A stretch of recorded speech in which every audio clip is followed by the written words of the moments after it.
Hey guys, welcome back to another Halloween doll. So this one is my Hellhound, and he's a pretty elaborate doll. I just sort of went with the flow with this one, so I didn't have anything planned. I just went with it. I purposely didn't make it look like your typical wolf or like hound dog thing. But anyway, I went for this like little bit of an ombre sunset color scheme through it. So it's got the ombre under the ears. I did ombre gum lines. I don't know how well you can see that. Ombre eyes, and also the rib area as well. So this one incorporates LEDs. So I'll turn the lights off and show you the LEDs. They're pretty cool. So the little battery pack sits under the belly here, and then we've got the LEDs that turn on, and it gives it like a little bit of a fireball flame effect there. The eyes also light up as well, so both sides have the LEDs in them. So I'll turn it off and turn it on just for dramatic effect. Yes, so this is my Hellhound. A little look at him back here. So I've also put the chain on, just something different, you know.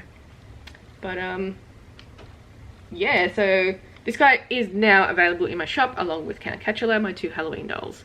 So check out my shop, and if you want to know how I made him, then keep watching.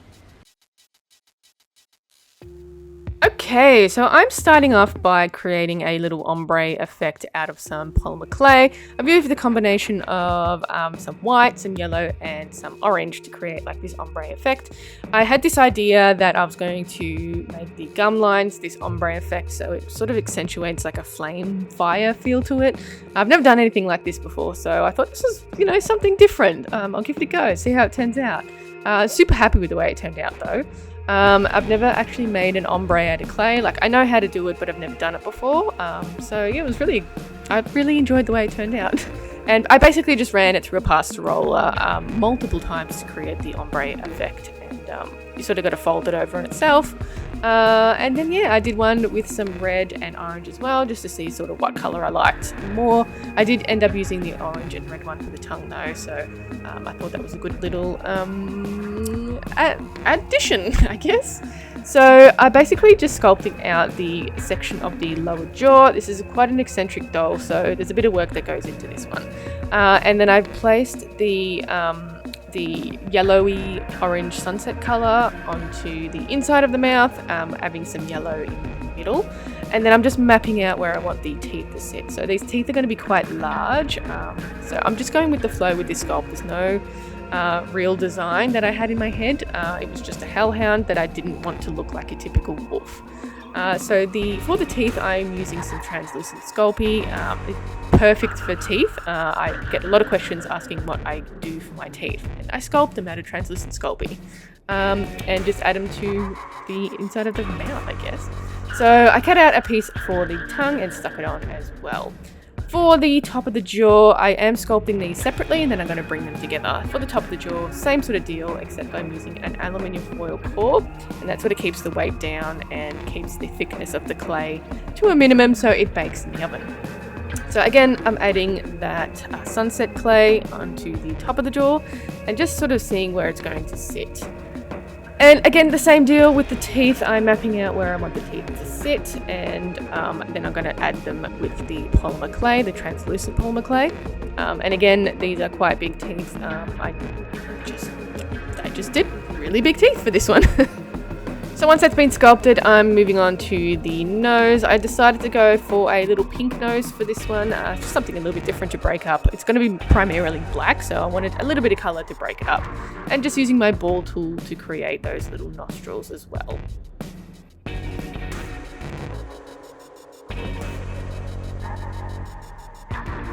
For the eyes, I painted up again the same yellowy orange sunset color, and I'm just placing them on bits of clay that I've made basically into an eye socket. And that sort of props up the cabochon piece. I use glass cabochons for eyes, and it props it up to wherever you want it, basically, to sit wherever you want. So once I'm happy with the way it's sitting, I can start adding the eyelid details. So I just do that by rolling out a thin piece of clay and just putting it over the top and creating a look that I like. Once I'm happy with that, I can start working on the brow line and building that up.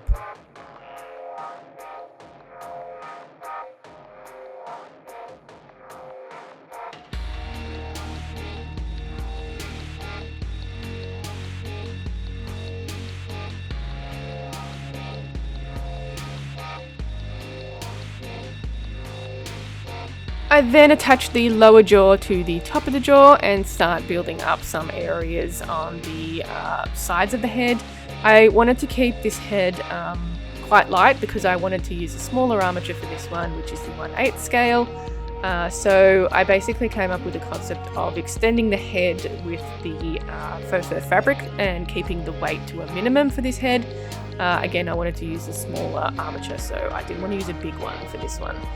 Because it's not a huge doll, but it's not a small doll either, so I'm trying to keep the weight down on this. I also wanted to combine or incorporate some posable ears as well. So just adding some more detailing work with my little silicone tool, so sort of some lumps around the teeth, just to show that they're big teeth, and sort of, I think it makes the head look a bit more refined and has these lumps around those really big teeth.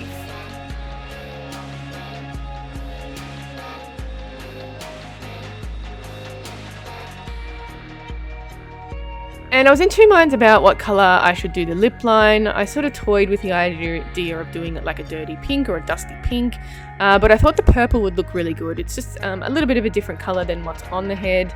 I thought about doing it black, but I didn't want it to be too washed out with the black fur, so I decided to go for like this nice mixed berry colour.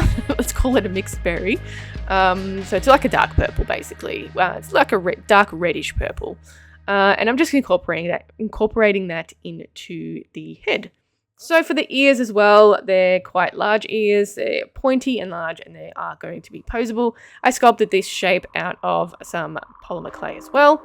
And moving on to the feet. So for the paws, I've sculpted so many paws, wolf paws and cat paws, you name it, I've sculpted it. So I can sculpt them pretty quickly. And it's basically, to make the process quicker, I roll out equal parts of what the sole of the foot is going to be, and then each toe, and that way you're going to have a foot that's the same size as each other, so it makes it really easy to sculpt the feet really quickly.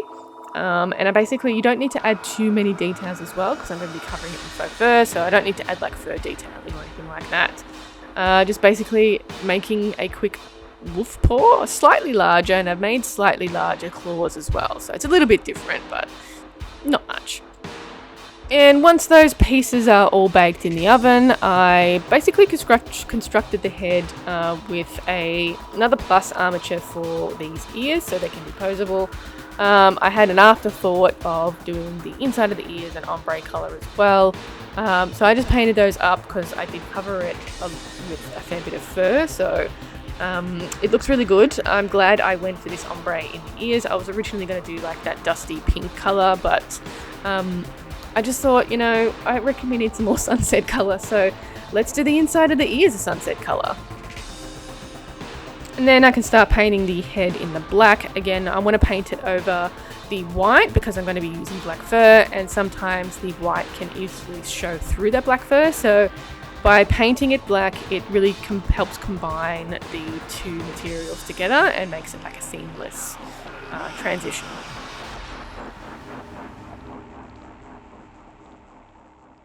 And I'm just using a water-based acrylic paint here, nothing special. It adheres to the Sculpey really well. You can put a primer on it if you want to, if you're finding your paint's not sticking, but because I'm covering it in faux fur anyway, it's not a big deal. I'm not even doing another coat. We just really want that white to go away, basically. And yeah, it just makes it easier for the fur application.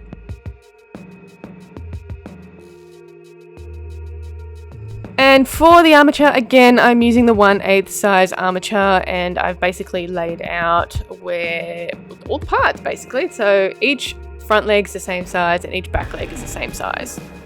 So I basically use this little plier tool that pops the socket on and off. They're almost impossible to get on and off without it. It's really annoying though that there's not like an interchangeable size head.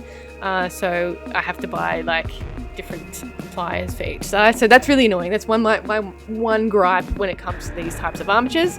But other than that, I really like using the ball and socket armature over wire. It's much easier to use, and you can basically snap it together in minutes and fire away with the next step.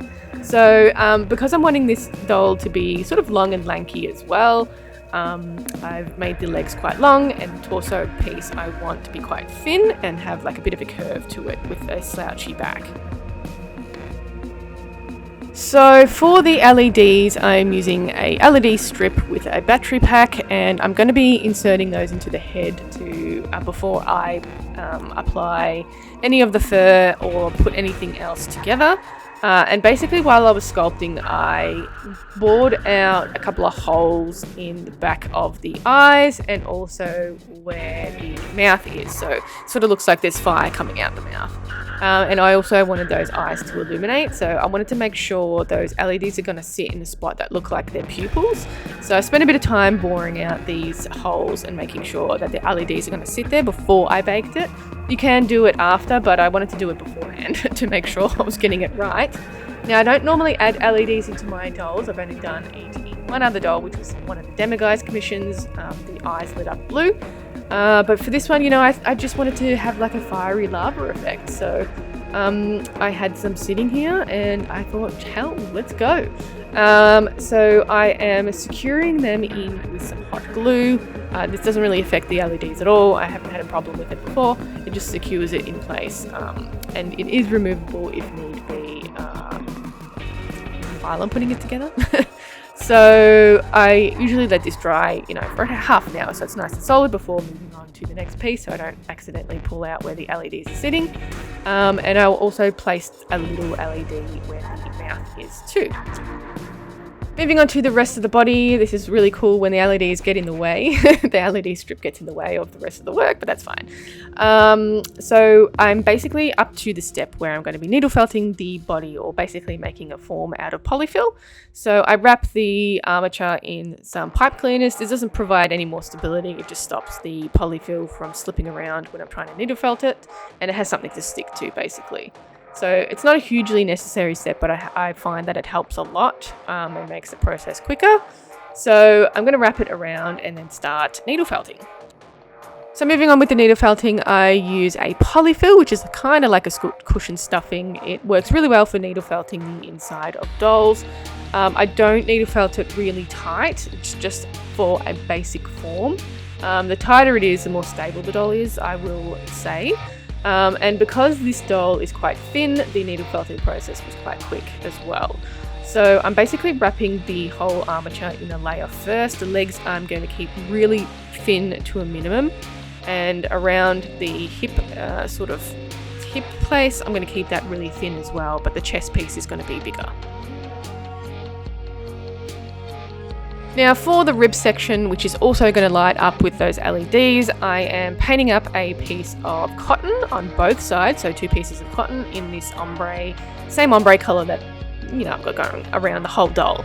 So I'm just using some acrylic paint here with a little bit of water so it soaks into the cotton fabric, and three different colours, so orange, like an orangey yellow and a brighter yellow. So I made it a lot bigger than what I needed as well to make sure that I had enough and sort of what colours I wanted to use. So I went for more of an orange tone than yellow. So while that's drying, I can move on to sewing the torso piece up. So I'm using the same fur that I used for Count Catula. It's really good. And I'm also using a longer black fur for like a ridge on the back. So I'm going to start off with the torso piece, which is the shorter black faux fur. And I'm going to be wrapping it around the torso, pin it together, and then trimming off the excess. So once it's all been pinned together, I can trim off that excess and start sewing up the torso piece. And I'm going to be using a ladder stitch to sew it up.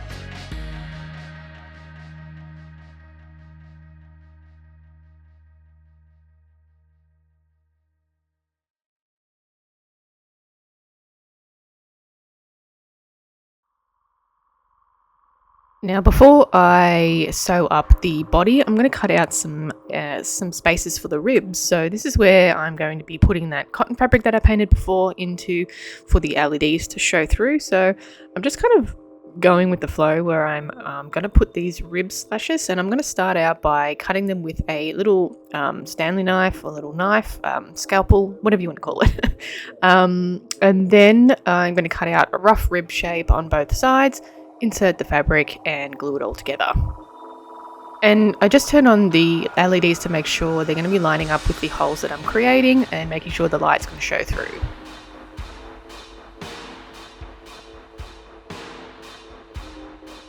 Okay, so here is my dried piece of cotton that we painted before earlier in the video, and I'm just basically going to cut it to size. I wasn't sure if I wanted to do more of a yellow tone or an orange tone, but I think I went for the orange. Looks more like fire.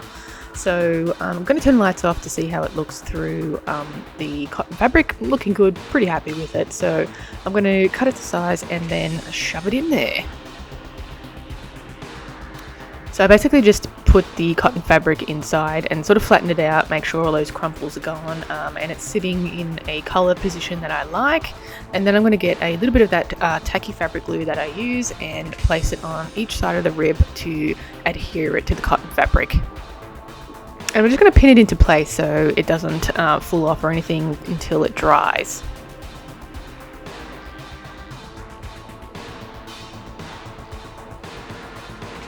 Then we can move on to sewing everything up. So I'm going to sew in that zipper line down the stomach with a ladder stitch. I'm using a good quality thread as well because the ladder stitch needs a bit of tension on it to make sure the seam line is closed. So I generally use Gutermann thread. And once that's sewn up, I can move on to sewing the legs and tail and neck area. So I'm going to start off with the legs this time. So basically just wrapping around that shorter black faux fur and then pinning it together and cutting that excess off. I will refine it a little bit more when I go to the sewing process. So I'll cut off little slithers of excess faux fur as well, just so it doesn't make the legs too thick because I want them pretty thin for this doll. Same deal for the front legs, cut off a piece of faux fur, pin it together and sew it up using that ladder stitch. And then I'm going to be sewing around the shoulder joint to attach it to the torso piece.